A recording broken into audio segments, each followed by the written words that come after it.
আসসালামু আলাইকুম। এইচএসসি 24 পরীক্ষা নিয়ে মহা একটা নাটক চলছে। এই নাটকটা আসলে কেউ বুঝতেও পারছে না, কেউ ধরতেও পারছে না আসলে কাহিনীটা কি। এক এক সময় এক একটা আপডেট, 1 ঘন্টা আগে একটা আপডেট, 1 ঘন্টা পরে একটা আপডেট। আসলে কাহিনীটা কি? তারা কি ভুল তথ্য দিচ্ছে, নাকি আমরা ভুল বুঝতে পারছি, নাকি নোটিশ কই? সবকিছু মিলে শিক্ষার্থীরা একেবারে টোটালি একবারে কনফিউজ, যে আমরা আসলে বুঝতে পারছি না যে কাহিনীটা কি হচ্ছে। আমি এই পুরো নাটকের উপসংহারটা তোমাদের সামনে তুলে ধরতে চাই যে মেইন কাহিনীটা কি।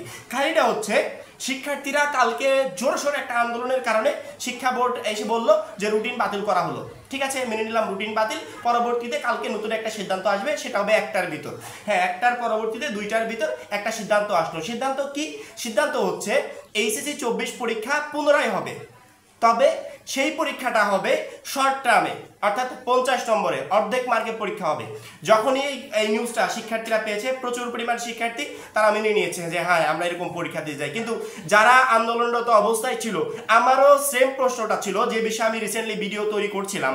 আমার যে সেম প্রশ্নটা ছিল সেটা হচ্ছে শিক্ষার্থীদের সময় নষ্ট হচ্ছে, শিক্ষার্থীরা অ্যাডমিশনের ক্ষেত্রে পিছিয়ে যাচ্ছে, আরও অনেক প্রবলেম, যার কারণে শিক্ষার্থীরা অটো পাস চাচ্ছিল বা সাবজেক্ট ম্যাপিং এর মতো একটা জিনিস চাচ্ছিল।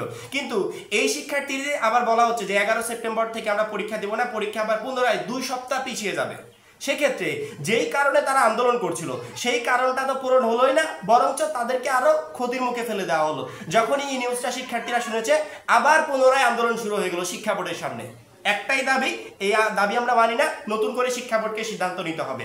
একটু আগে যখন মোবাইলটা অন করলাম, দেখলাম অনেকে ভিডিও তৈরি করছে যে আসলে পরীক্ষায় হবে না, পরীক্ষা বাতিল, অন্য কোনো বিকল্প পদ্ধতিতে মূল্যায়নের কথা ভাবছে শিক্ষা বোর্ড। অনেকে বলছে সাবজেক্ট ম্যাপিং হবে, যে কোনো একটা বিষয় হবে। পরবর্তীতে এই বিষয়টা দেখার পর আমি নিজেও বুঝতে পারছিলাম না যে এই বিষয়ে আসলে নিউজ করা উচিত কিনা। কি এক এক সময় এক একটা আপডেট, একটু পর পর আপডেট পরিবর্তন হচ্ছে, কে যে সত্য আপডেট দিচ্ছে আর কে মিথ্যা আপডেট দিচ্ছে আসলে বোঝাই যাচ্ছে না। পরবর্তীতে এই বিষয়ে খোঁজখবর করলাম, খোঁজখবর করার পরবর্তীতে বিভিন্ন টিভি নিউজ চ্যানেলে দেখলাম, তোমরা আসলে দেখতে পেয়েছো। এই মুহূর্তে দেখো যে এখানে আসলে লেখা উঠেছে, যমুনা টিভি এই বিষয়টা জানিয়েছে। শুধুমাত্র যমুনা টিভি না, বাংলাদেশের সকল নিউজ মাধ্যম এই বিষয়টাতে নিউজ করেছে। আই থিঙ্ক সেটাই হবে যেটা শিক্ষার্থীরা চাচ্ছিল। অটো পাসটা সাবজেক্ট ম্যাপিং এর মাধ্যমে হতে পারে।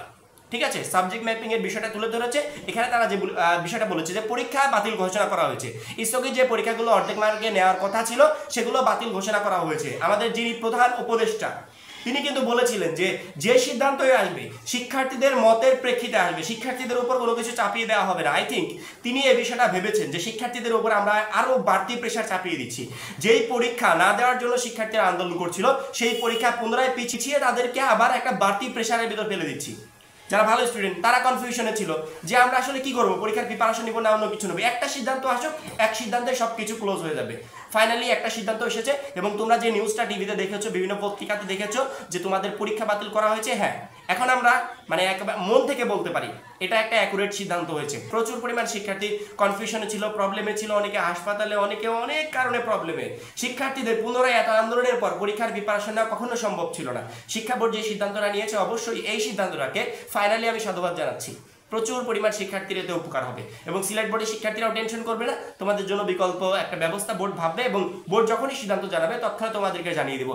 এখন বিকল্প পদ্ধতিটা কি সেটা শিক্ষা বোর্ড পরবর্তীতে জানাবে। অনেকে প্রকাশ করছে সাবজেক্ট ম্যাপিং হবে। এইচএসসি 24 পরীক্ষা নিয়ে আসলে একটা মহানাটক চলছিল, এবং নাটকের শেষ অংশে আসলে তোমাদেরই জয় হয়েছে। পরবর্তী সিদ্ধান্ত আসলে আমরা ভিডিওর মাধ্যমে তোমাদেরকে জানিয়ে দেবো। এখন এই পর্যন্তই, সবাই ভালো থাকবে, সুস্থ থাকবে, আল্লাহ হাফেজ।